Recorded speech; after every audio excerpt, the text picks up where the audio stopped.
皆さんこんにちは。寺子屋忍者の岩沢です。寺子屋忍者では三田弘法寺で茶道や華道の体験教室を行っております。今日は弘法寺で小田海光先生にインタビューをさせていただきます。どうぞよろしくお願いいたします。では今日は早速小田海光先生にインタビューさせていただきたいと思います。どうぞよろしくお願いいたします。よろしくお願いいたします。今日はお招きいただきまして、こそお招きいただき広報寺なんでいらしていただいてありがとうございます。ありがとうございます。はい、早速ですが、視聴者の方に簡単に自己紹介の方をお願いしてもよろしいでしょうか。今日は素敵な機会をいただきましてありがとうございます。弘法寺で教務主任をしております海に光ると書いて海光と申します。でここね、木村さんという送り人のモデルになった方がこちらを、オーナーとしてねやってらして、で実はその木村さんから主人が館長をしてくれないかというふうに頼まれましたことから今私の主人がここで館長させていただいて、で私もそのことでおかげさまでこうして夢のお坊さんになりまして現在に至ります。なんか不思議なねご縁で、やっぱりここってもともと弘法大師空海様のお祭りしてるお寺さんなんですけれども、何か必要のある方がここにヒューッと集められるような、なんかちょっとハブ空港みたいなね、なんかそういう人がここで出会っていったりとか、ここで癒されたりとか、なんかそういう不思議な場所だなというふうに思っていて、なんかここと関われば関わるほど、なんかね自分の夢がねすごく膨らむし、なんか願いが叶えられるしっていうような感じでね、もういつの間にか入り浸って、ここはね普通のお寺さんとちょっとしてて、木村代表がいらして館長がいて、住職さんと副住職さんもいらっしゃるんですよ。立派な方がね。で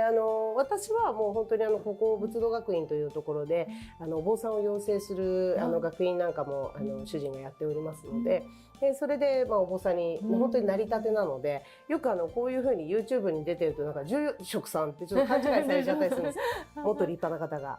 住職さんも副住職さんもいらっしゃいますので、私はどちらかというとなんかある詩人の方がねたまたまここに遊びに来て、でいろいろお話してたら、ここの職員っていうわけでもないのでふわふわしてるんですって言ったら、その詩人の方がじゃあ富裕層ですねっておっしゃったので、それいいですねって言って今漂いながらですねおりますので、ぜひね弘法寺いらした時は声をかけていただけたら嬉しいなというふうに思ってます。弘法寺がどんなお寺かっていうのを少し教えていただいてもよろしいですか。そうですね、ここねもともと龍翔院弘法寺という名前だったらしくて、皆さんご存知のよく歴史の教科書で最澄さん空海さんってみんな覚えるじゃないですか。でその空海様が実は今年、お誕生1250年なんですね。それ普通生誕祭っていうけど、空海様はお亡くなりにならずに今も高野山で皆さんの幸せを願って祈り続けているので、お亡くなりになってないので1250回目のお誕生日がこの前6月にあったんですけれども、もともとはこの龍翔院弘法寺っていうのはその空海様が開いた高野山の中になんか2000軒ぐらい当時そういう修行道場のようなものがあったらしくって、でそこで特に聞くところによると、その龍がつくお寺っていうのはなんかそういう音楽とか照明とかそういう音に関する修行をしてた場所なんじゃないかというふうにも一部でね言われたりもしてるんですね。でそれを明治時代にどうやら一人の尼さんがここの地に持ってきて、で最初はここ小さいお寺さんがあって、その後いろんな持ち主の方が今こうした形でもう初めていらっしゃるとねぜひ皆さんホームページとかで見ていただければと思うんですけれども、すごいお寺のイメージとはちょっと全然違う素敵なビルディングで、この中に3階に本堂がありまして、で横に一緒に合わせて霊廟があって、すごいですよ。ピッとボタンを押すと自動でわーっとお墓が出てくるという最新式のね今東京ではこういうところも増えてるようなんですけれども、やっぱお墓事情によってね時代によって変わるじゃないですか。で割とここはこういう新しい形にした割と初めの方にこのような形に今なってるようなんですね。雨にも濡れなくてすごいいいですよね。なんかちょっとお墓の概念とかが変わりますね。すごく素敵ですよね。グッドデザイン賞なんかもね。そうですね。それでもともとがそれこそ空海様がその手芸主院といってその日本の初めてのそういう民間の学校を作ったような方なんですよね。なのでうちの主人が館長になった時にその木村代表と相談してここではエンターテラメンツと言ってですねとにかくいらした方がいろんな形で楽しめたり学べたりというような音楽会だったりとか、お茶をやっていただいたりお花をやっていただいたりさまざまなイベントを通して本当に来た方がそこでこう生き生きと生きてる人たちが生き生きとっていうそういうコンセプトでね。空海さん自体がそうですもんね。生きてるね。そうなんですよね。そうだから空海さんそのものがやっぱりその仏教でもいろんなね考え方もあるし、例えばお祈りしてお祈りすれば極楽浄土に焼けていけるとかいろんな考え方があるじゃないですか。でその中でもその空海様の考えっていうのは即身成仏生きてる今幸せになるっていうようなコンセプトの考え方で、それと同時にすごくやっぱりこう広い世界観というか宇宙観というかその規模がやっぱり大きいなっていうのと学べば学ぶほどね私空海様のイメージってちょっとどっちかっていうと男性的な荒々しいイメージがあったんですけどいや実はものすごく繊細できめ細やく優しいっていうような勉強すればするほどそういうようなね感じを受けますね。本当に空海といえばっていう感じで、もうね皆さんちょっと憧れの存在というかそうですねちょっと普通の宗教とはなんかこう違って違いますよね。なんかちょっとアイドルじゃないけど、なんか別の意味での空海ファンの方ってね仏教徒じゃなくても多いような気がしますね。そしてまた多分その教えが特にこの数十年でも人の意識とか価値観ってすごい変わったじゃないですか。世の中でいろいろ風の時代とか言われてたりとか今までの努力忍耐苦労みたいなところからやはりもっとこう人間が解放されていく実はなんかその空海様が残された言葉をいろいろ見ていくともう今の時代にぴったりな言葉っていうのがたくさんありますね。あと帰依の日こちらそちらについても少し教えていただいて。そうですね。これね、実は私の主人も木村代表も最初お坊さんではなかったんですよね。ここのお寺を経営するにあたりやっぱり得度させていただいてきちっとお坊さんになろうということで、その師匠が当時仁和寺の総長をしていらした吉田先生というもう大変素晴らしい方で、その先生がもともと宮島の大聖院さんというところの住職さんをしていらっしゃる方なんですけど、その方からその主人も木村さんも得度というを受けさせていただいてお坊さんということにさせていただいてるんですけども、その宮島のその山を上がっていったところに弥山というお山がありまして、そこを空海様がその日本に唐から帰られた時に初めてその修行のために火をつけた1200年前の帰依の日っていうのがありまして、その帰依の日というのをうちのお寺でもお分けいただいて今本堂で大切に守りさせていただいていて。でこの帰依の日っていうのは、そこの大聖院様とあとは広島の平和の日の種火にはなってるらしいんですけれども、他のお寺さんにはなくてそこは本当にありがたいことに唯一今うちのお寺で分けをいただいてるというような感じで帰依の日なんですけれども、それと同時にここでは始まりの日というふうにも言っているんですね。だから何事にも何か新しいことを始めるっていうのだけが始まりの日ではなくって多分生きてる中っていろんなこと挫折する時もあれば病気になっちゃう時もあればでも例えば病気になってもじゃあその病気とどう向き合うかっていう始まりの日でもあるわけじゃないですか。だからそういう意味で何か人がここに来ていろんなものを決意する諦めない場所っていうそういうような風に考えていただけるといいかなと思うし、1200年前につけた日っていうのもすごいけど、もうそれを行かれたことあります？宮島は。宮島はあるんですけど、大聖院さんの方はなくて、結構な山のね、もうすごいロープウェイで行くようなお山の上にあるんですよね。雪が降る日もあれば雨のもう台風の日もあるじゃない。それをずっと1200年間守り続けてきた方のその大聖院の方々のそのエネルギーっていうのがすごいなと思って、そんなありがたいのをこう、いただいて、でその日でうちは毎月21日にごまの、コーヒーをねわーっと炊いて祈願をさせていただくんですけれども、ぜひね本当にどなたでもこれ参加できるので、実際にやっぱり体験していただきたいなっていうふうにね、すごく結構感動しますよね。私一番最初ごま炊き見た時、なんかあんなにすごいものなんだなと思って、本当に感動しました。その21日に今は毎月必ず21日の夕方、なんか18時ですね。もうちょっと早かったんですけど、皆さんできるだけ来れる時間ということで、18時から今お布施は少しいただいておりますけれども、お問い合わせいただければ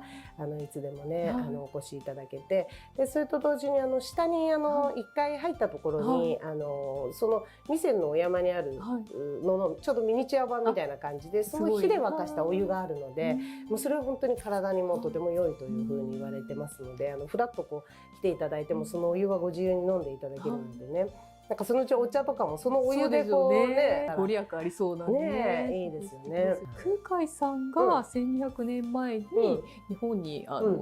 遣唐使として行かれて戻られて、その時にそちらのところに点火をされたのがもともと、そうがその帰依の日のその大衆の宮島の上にある日で、ずっとそれから1200年間消えてないわけですからね。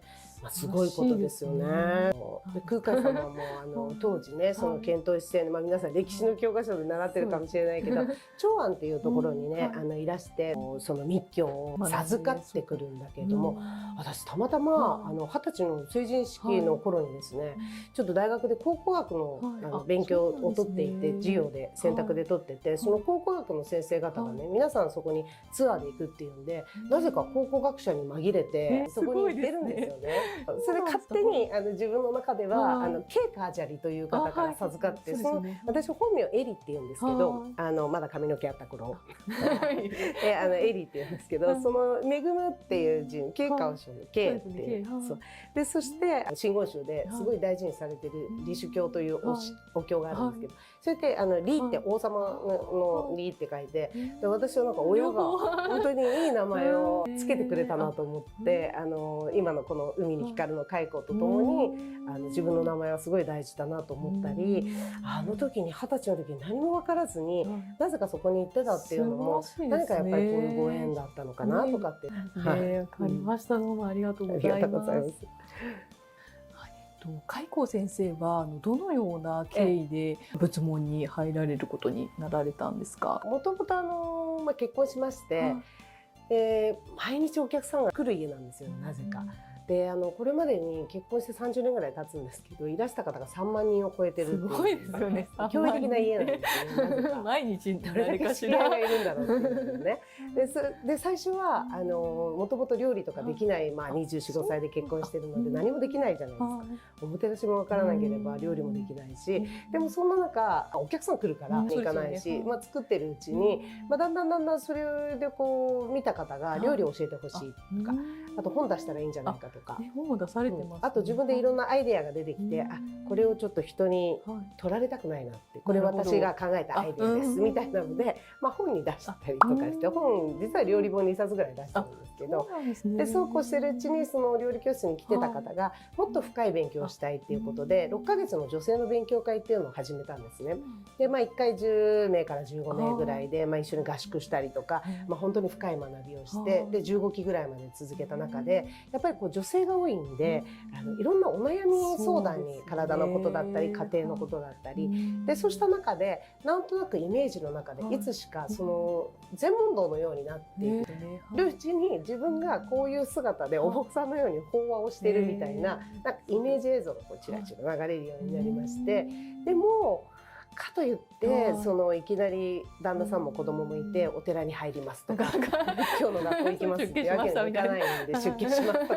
ね、離婚するのっていう話になっちゃうので、諦めたわけではなく、現状で満足していたところ、たまたまこういうご縁ができまして、でもうそれは私もお坊さんに実はなりたかったですっていうことで、旦那さんからの入り口だったからよかったけど、いきなり自分からね寺入りますって言って啓発したらもう旦那さんの子供もね何するのってなるじゃないですか。なので、今は本当におかげさまでねなりたい姿になれたっていう、だからもう木村さんとのご縁とか、ある意味主人とのそういう出会いも、いや実はこの日のためにあったのかな勝手に思っております。なんかそのチラチラっていうのはなんか起きてて普通になんかあれだね、寝てる時、もうね皆さんにこう話をしてるんですよね。それでずっとこう会話をしてたりとか、あとお悩みがあった時にこう LINE とかでいろいろこう答えたりとかしてると、ある時ふっとその人のその悩みが解消される時があるんですよね。その瞬間っていうなんか笑顔になる瞬間があって、そうすると不思議なもんで、実はこれ相手じゃなくって自分が抱えてた問題が実はこの方を通して学ばせてもらったんだみたいな、なんかそういうような感覚にこうなっていって、でそれと自分自身も幼少期にいろんな思いがあったんで、なんかこう私の役割はその人の苦しみとかちょっとした悩みとかの小さい小骨を取って背中を押すみたいな、そういうのが自分の役割なのかなとかっていうふうにね思ったりするようにね。本当になんかね、女性の海女さんってなかなかね少なくていらっしゃるから、なんか本当に貴重というかね、なんかああいう寂聴さんみたいな考え方の方に助けられた方ってすごく多いですよね。そうですね。やっぱり女性特有のねお悩みみたいなものもねきっとあるでしょうし、やっぱりこうお坊さんの存在ってなんか誰かがちょっとどうしようかなってふと思った時に、なんか誰にも関係なく誰にも言わずに相談できる相手とか、やっぱりそういうのって必要だなって思うので、何かこうお一人でもお役に立てたらすごくいいなというふうにはいつも思ってます。そうですよね。なんか結構その寂聴さんもそうですし、海子先生もそうですけど、なんかあんまりこう厳しくないというか、結構ね仏門に入るとかっていうと、あれやっちゃダメこれやっちゃダメとか結構こうねいろいろあるのかなって思いますけど、そういうのがね全くなくこうオープンというかウェルカムな感じでいろいろね相談とか乗ってくださるのですごくいいですよね。時代もね本当にやっぱり変わったと思うんで、おそらくその空海様の時代とかそれこそお釈迦様の時代っていうのはいろいろ苦行を重ねてね、でも仏教を開いたお釈迦様がその苦行に苦行を重ねてもそこで悟りは得られなく、だけれどもその川のほとりでふわって瞑想している時にその悟りがわっと開いたっていうね、何もかも厳しいからいいっていうものでもないし、やっぱり時代も本当に変わっているのでね、なんとなくイメージの中ではあんまりこうもう食いしばって山登りをするっていうよりは、なんか今の時代って緩やかにこう川の流れに身を任せみたいなね、なんかそういうような感じに時代そのものがなっているのかなっていうふうに思います。そうですよね。なんかね解放すると自分もこうまた変わってくるというか、そうですね。多分なんかその執着をしてると許せないんだと思うんだけど、人に対しても物に対しても本当になんか超えてる方ってやっぱり変な執着を持たないんですよね、きっとね。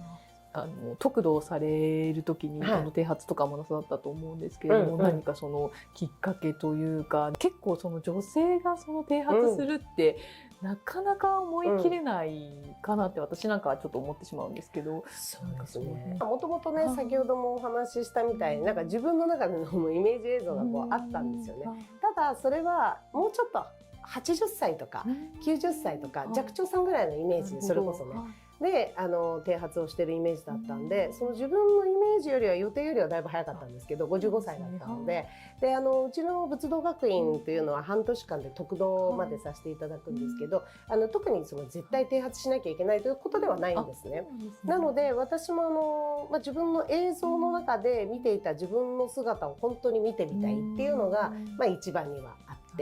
でも最初剃髪する時は一度は得度の時に剃髪して、その後伸ばしてまた80歳とか90歳になったら本格的にこういう姿もいいかなっていうふうにも思って、その辺は割とこう緩く考えてたんですけれども、実際剃髪してみるとこれがものすごく便利で、でもお似合いですよね。楽しくてしょうがないんですね。っていうのがね、人間って面白いもんで、私は55歳で剃髪して今56あれ今年7になるのかな、自分の年齢忘れましたけど毎朝鏡見ると、はいまあ絶えずはお若くて綺麗だからあれだけど、結局白髪増えてきたなとか、ちょっと髪抜けてきたなありとかね。ますよね。気になるとこ毎が朝鏡を見るたびに自分の老けていく姿を見るわけですよね。でこれってなんとなくね、意識の中で、ね、年取っちゃったっていうことを自分で自分の鏡を見ながら洗脳してるような、なるほど。髪の毛薄くなっちゃった、白髪出てきちゃったみたいな感じでね。だけど今こう生まれたての姿なので、そして時にはウィッグをつけて、はい変装して街を歩いてる時もある。ですよね。なんか気づかなくて、あれなんかどこかでお見かけしたような気がするなと思ったみたいな。だからすごいややこしくてね、昔は髪の毛長かったし、名前エリだし、まあ今は短くショートのカツラをかぶってる時もあれば、カツラをつけてない時もあれば、もう本当にちょっとね、皆様に混乱をさせてしまってでもいいね。ですよね。自分の中でもだからなんか皆さんだから次に会った時に初めましてって、いやさっきもお会いしましたみたいな。な。でも今はこの姿がすごい心地いいんですよね、自分の中でね。人ってそれぞれやっぱりこう心地いい状態ってあるじゃない。だから例えばね、お着物着てる時の自分の気持ちの違うでしょうね、きっとね。私はもともとその着物を着て生活したいなって、着物もね書いたりするんですよ、自分で。そうなんですか。手書きで江戸友禅でね。そうなんですか。そうで、だからすごく着物への憧れとかっていうのは昔からあったけど、でも帯したりとかいろいろこう着付けとかすごい大変じゃないですか。でもこれはある意味ちょっとまあこれなんかマジックテープなんですけど、気楽にその着物気分を味わえるというかね。そういうのも楽しいですしね。すごい素敵ですよね。あとやっぱりこうね、2日に1回ぐらい髪を剃るんですけど、その剃る時になんかこうシャキッと、やっぱり気が引き締まる、いい気持ちになりますね。清められる感じがするからね。これはね、一回うちその仏道学院で半年勉強されて、だいたい13人から15名ぐらいの方が、今度9月からねまた仏道学院始まりますので、ぜひちょっと興味あるっていう方はね連絡いただければと思うんですけど、だいたい卒業する人のうちの6人ぐらいは5、6人剃髪したりもするから。でその後そのまま剃りっぱなしの方もいれば、1回だけでその後は普通のにすぐ戻られる方とかもいらっしゃるんだけど、1回ねこの剃るっていう体験はね一度ねするとね、なんかいろんなものに目覚めます。そうなんですね。なんか一度はやってみたいっていう気持ちはあるんですけど、よかったら仏道学院どうですか？似合いそう。本当ですか？ちょっとなんか心の準備をしてから。でもね、皆さんが剃るわけじゃないので、でもそれよりもなんかこう人間ってなんとなく心の中でなんかこう人間だけではない大いなる存在をどこかで信じて、それ祈りが例えばそれが神事であったりとか、その仏教であったりキリスト教であったり、それは何でもあれなんだけれど、なんかそういう意識って多分ねどこかであって、なので私もどこか心の中でなんかそうした大いなる存在と祈るような自分になりたいっていうような願望がなんとなくあったんですね。でそういうふうに思ってる方って結構多くて、私の場合はこうやってその仏縁があったんで、その仏道の道に進みましたけど、なんか今この弘法寺でやろうとしていることは、なんかそうしたような思いのある方になかなか普通だとお坊さんになる道ってそのお寺さんのお子さんとかだったらねあれだし、例えば学生の時にそういうものを目指して仏教大学に行ってとかっていうのはあったとしても、特に女性だとその人生ずっと経験してきた中で、なんかそういう思いを実現する場所っていうのがなかなかそういう道って開かれてないので、それをある意味ここの木村さんだったり、ここでは主人のこと館長って言ってますけど、館長だったりその弘法寺がそうした風な思いを持っている人にその一つの門を開いてくれたなっていう思いがあって、だから最初お坊さんになった時は正直なんかちょっと偽物っぽいんじゃないかなとか、その修行してる方に比べてね、例えば長い時間の修行とかしてるわけじゃないし、仏教大学で学んでるわけじゃないし、いいのかなってふっと思ったりもしたんですけど、いやよくよく考えるとその仏道学院を卒業された方って、いろんなご事情があって、仏道学院に入られて、もうそれぞれの人生の中で実はすごく、苦行もしてれば人を幸せにもしてれば導いたりもしてればいろんなものを乗り越えてきてらっしゃるから、ある意味その人生をかけて実は修行してきているっていうふうに思ったんですよね。でも空海さんもそんなことおっしゃってましたよね。なんか3ヶ月でね得度されたけど、その前に10年ぐらい考えてたみたいな。空海さんはもう山を野山を駆け巡ってみたいなね感じなんでしょうけどね。そうだからそういうふうに思う方たちのために、そしてある意味なんていうかな、この仏法に入るこの得度っていうのは、普通お寺さんのお子さんだったら、小学校とか中学生でも受けられるんだけれども、自分がこう長年生きてきていろんなふうにこう考え方が、いろいろなんていうの影響を受けてるじゃない、外からのいろんな影響を受けてる中で、一度まずその一番自分の中心のゼロポイントにまず一旦戻って、だからこう人生の中での棚卸しというか、振り返りというかで、ここら辺でしっかりまずそのまっすぐなものを掴み取るというか、感じるというか、でそして何かがあってもぶれないように戻れる訓練というか、なんかそういうのがここでの特徴かなみたいなね。でそうするとこれから先自分のさらに人生を行く中で自分自身にとっても良いし、やっぱり周りの方にとってもそれはすごく大事なことだと思うんですよね。なんか軸が一本こうできるっていうようなそうですね。だからそれにはね、本当にお経を読んだりとか、瞑想したりとか写経したりっていうのがすごくね良いですね。自分の軸を見つけるというかね。でこれはもちろんさらに深く学びたいという方は仏道学院もあれだし、弘法寺は時折、写経とか瞑想とかご希望の方がいらっしゃればいつでもご案内させていただいているので、ぜひそういったこともねこれから皆さんとできたらいいなというふうに思ってるんですね。私も写経の体験させていただいたんですけど、なんか書いてるだけで集中できるというか、いいですよね。なんかああいう時間ってなかなか普段取れないので、そうなんですよね。そう気持ちがあってもね、なかなか私もじゃあ家でその写経するかっていうとなかなかそういう時間ねなかなかないので、やっぱりこういう場所でこういう雰囲気の中でこれを後ろの母が書いた写経がねあったりもするんですけどね。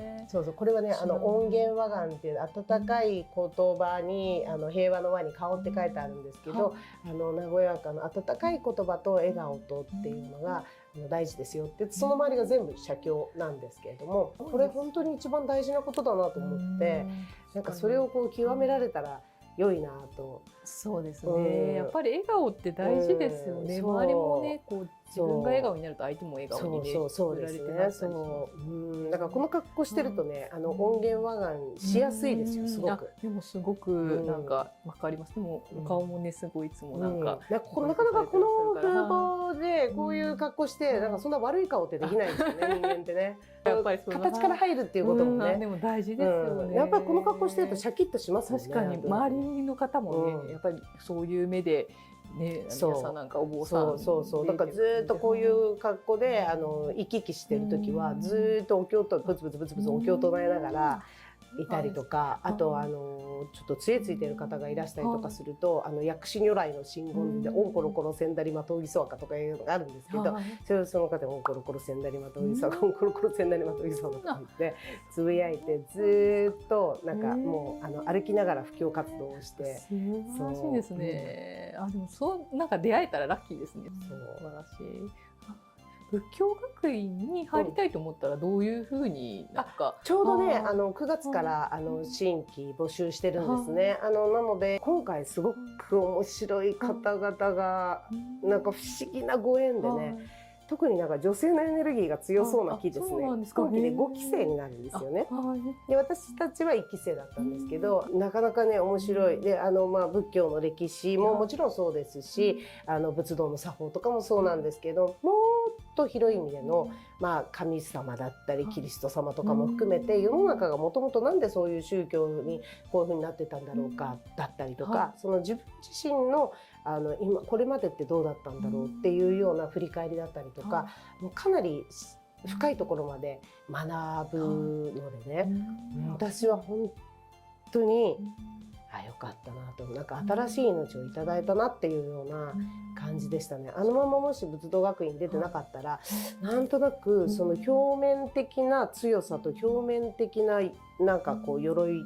をまとったまま生きちゃってたんじゃないかなっていうふうに思いますね。本質がちょっと揺らぐというかね、ちょっとその周りの本質をこうベールに包んで生きて。ね、だんだんやっぱり人間ってさ、しょうがない、いいも悪いも優しいふりをする優しいベールもかぶってるし、なんか相手から何か言われた時に跳ね返すような強いベールもかぶってるし、なんかそういうのを取り除く、一度ここで取り除いておく心地よさというか、その人間の力だけでないものに委ねるというか、なんかそういう時間って人生の中で大事だと思うので、もしなんかそういうちょっと興味あるなという方はいつでも弘法寺でも石谷さんに連絡していただいてもいいし、私フェイスブックも小田エリとか小田開口で、小さい田んぼの小田エリ小田開口で検索していただくと出てきますので、そこに直接見学行きたいんだけどとか話聞きたいんだけどって言っていただければ、いつでも館内ご案内して説明もさせていただくので。なんかね、館内も常にいろんな方が毎日ね、本当にたくさん来ていただいてて、外国の方も、そうですね、はい、ヨーロッパの方とかね、いいですよね。なんか日本に来てね、そういう体験、お茶の体験とかね、なかなか本当にできる場所ってないですよね。日本人でもね、そういうのやったことないっていう方って意外と多くいらっしゃったりとか。そうですよね。本当にお茶の体験とかね、だから小さいお子さんとかもお茶とかお花の体験とかね、こう静かな場所でって。この前たまたま小さいお子さんがね、なんかここの町内会のフェスティバルがあって、それで一等賞がなんか食事券とかこうサンダルか、あとお寺見学ツアーっていうので、6歳の男の子が当てたらしくて、僕お寺ツアーがいいとか言って、ここに見学に来たんですよ。それを選ぶところがなかなか渋いですね。ここで館内ご案内してたらすっごい喜んで、もうなんか仏画とか見てめちゃくちゃ喜んでるんだけど、でここの場所に来てお食事用意してたら「静かでいいね」とか言っちゃって、大人っぽいですね。だから子供でもここのなんか空気感というかですって親にずっとね、僕が選んだんだよこのお寺ツアー。すごいですね。大人っぽい。でまた来たいとかまた来たいでどうしてって言ったら、この静かな感じがいいって言ってね、お子さんでもありますね。あると思うんですよね。癒される感とかっていうのってあるかもしれないし、今の方皆さん忙しいからなんかこうふっと足を止める場所っていうのって必要だと思うね。そうですよね。ご来さんってなんか言うじゃないですか、お寺って。なんかそれってやっぱりその言われというかがどうなんですかね。ちょっとそれは私はよくわかりませんけど。こちらはね都会的なお寺ですけど、やっぱりそのお寺に来るっていうのはすごいこう皆さん癒されるというか、普通のところと違うって皆さん打ち合わせで来られた方とかもすごいやっぱりいいですねって皆さん口を揃えて言ってくださいます。いいですよね。だから本当にそういうふうに癒されることでいらっしゃる方で、またこう手を合わせる時間っていうのも大事だし、また今度は逆にお墓参りにいらした方がね、いろんなイベントに出てくださったりするんですよ。でそうすると音楽会で楽しんでいただいたり、一緒に写経したり瞑想したりとかすると、すごいその方はそこにいてその音楽聴きながら楽しい時間を過ごす。でもそれが実はご先祖様にとっても一番のご供養になると思うんですよね。そうだからこれからは初めてのねお墓とか買ってない方とかでも気楽にいらしていただいてお茶を楽しんでいただいたお花とか写経とか瞑想していただくのも良いし、逆にそのお墓を買ってくださった方がいろんなイベントに参加していただくことで、その方自身が自分の人生を輝かせて、もうそれがもう手を合わせるもう最高のご供養につながると思うので、なんかそういう関係性みたいなのがこれからますますこのお寺の中でできていくと、すごくいいなっていうふうに思うし、昔はそういう場所って多分地域の中でたくさんあったと思うんですよね。なんか小さい時にこう境内でなんか遊んでてお坊さんに怒られて住職さんに怒られてとかね。でもなんかだんだん大人になって悩み事があったらなんとなく頼ってお話聞いてもらったりお茶飲んだりとか、でもそういうのが今なかなか都内ってないので、ここのお寺はすごい見た目は近代的ですけれども、そうしたようなその心が通い合うような場所になっていったら嬉しいなというふうに思いますね。わかりました。ありがとうございます。